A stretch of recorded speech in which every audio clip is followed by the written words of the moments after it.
In this video today, I'm going to touch upon the Canadian rental market, how we just hit new all-time highs, where some markets might be slowing down, and what the future could hold for Canadian real estate here. But before I do that, if you're new here, please consider liking and subscribing down below. And if you're on the audio platforms, please consider leaving us a review, as it really helps me continue to do this and push more content out to you guys. For the month of October, rental prices across Canada have hit another all-time high.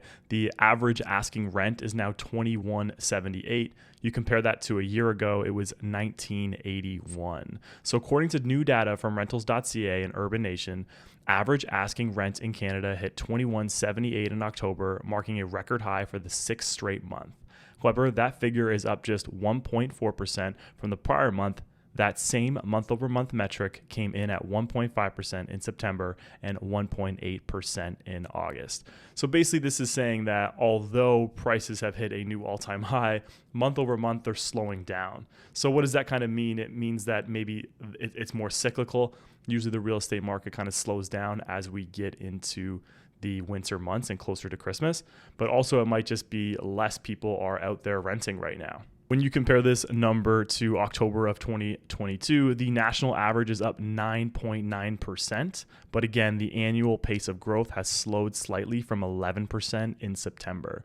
So we're seeing a small slowdown, but it's still crazy to think that rental prices have grown 10% year over year. If you think about wages in that comparison, wages have definitely not grown 10% year over year. Actually, the unemployment rate has really just slowly risen up.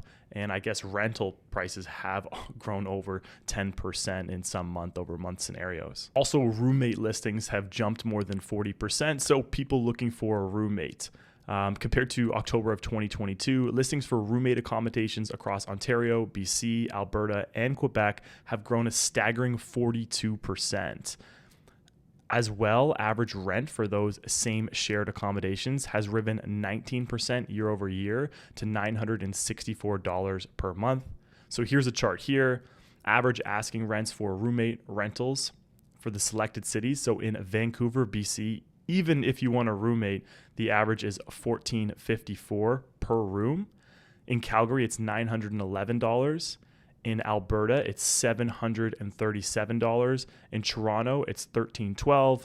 Ottawa, you're looking at $966. And Montreal, you're looking at $873. So even if you have a roommate, you're still looking at these staggering prices, but it is kind of the ultimate hack. If you do want to live in a city and you want to save some money, having a roommate is super, super crucial to you even probably moving there for a lot of people.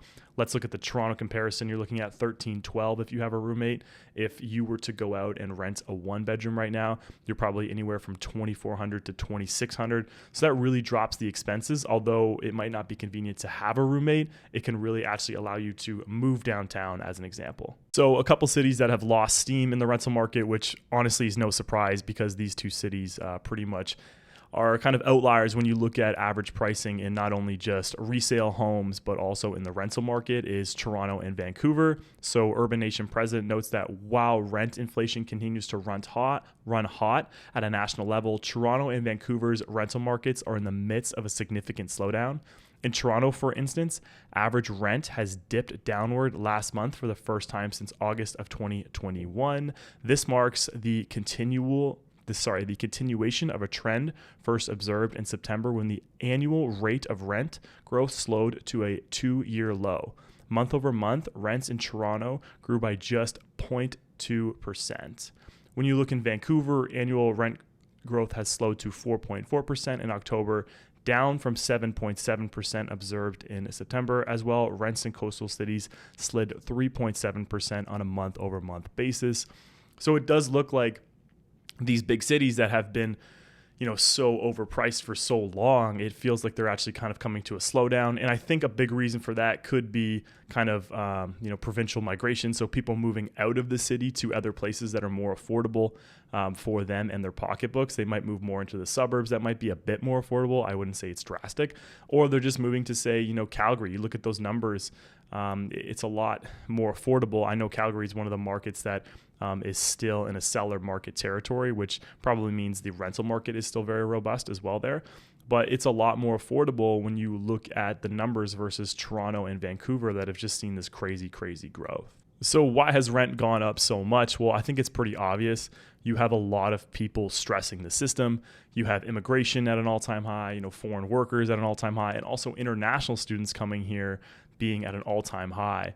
And usually international students, what we usually see is that they don't have a lot of credentials. So they're having to pay, a year up front as an example, and landlords do like that.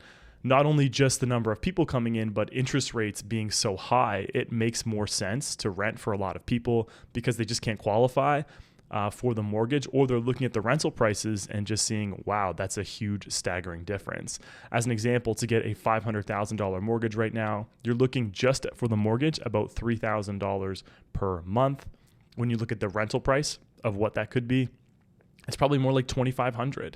And not only just the mortgage that you're looking at for, say, the condo you're looking to buy at $500,000, you need the down payment, then you have your taxes, you have your condo fees. There's a lot more that goes into it that pushes that expense and that delta between renting and buying just to an extreme level. Could I see things changing in the future? Yeah, I could. I think that the unaffordability of Canada is actually really, really not an attractive place for a lot of foreigners to come. I think that if you look at this article here, there was a gentleman from Ukraine. He was such a difficult life in Canada. Ukraine immigrants leaving because it's so expensive. Now that's pretty staggering, right? You're seeing, refugees and people coming here, coming to the realization that it's just so expensive. This gentleman here was renting a room with 4 other people, sharing 1 bathroom and 1 kitchen. He was paying $1,000 a month. Not to mention he was paying $400 in groceries, $100 for his cell phone, $150 just for transportation, and he's a line cook. So when you start calculating these numbers, you're really not left with a lot of money at the end of the day. So this gentleman's actually leaving Canada and going back to Sweden, not going back to Ukraine, but going to Sweden. So if there's more countries offering better cost of living and better opportunity, why would these foreign immigrants and even foreign workers or foreign students want to come to Canada right now with such high cost of living where, food banks are overloaded with people and it's just very, very hard to make it work here. Anyways, guys, if you are new here, please consider liking and subscribing. Again, we really appreciate all the support. It just looks like rental prices in Canada keep going up, especially in some of the major cities, but maybe we do have a slowdown coming. Maybe these prices just aren't keeping up with incomes where we might see a bit of a dip and some relief for people. If you're looking to work with anyone in the GTHA, Brooke and myself cover that area. You can book a call with us, just talk about real estate, or if you're looking to buy or sell, just down below, send us an email or you can text the number down below. It's super easy. We'd love to talk to you guys. If we don't service your area, we can definitely reach out to someone who does and connect you there. But yeah, we really appreciate the support. Please tune in next week as I try to do more and more of these videos. Thanks again and take care.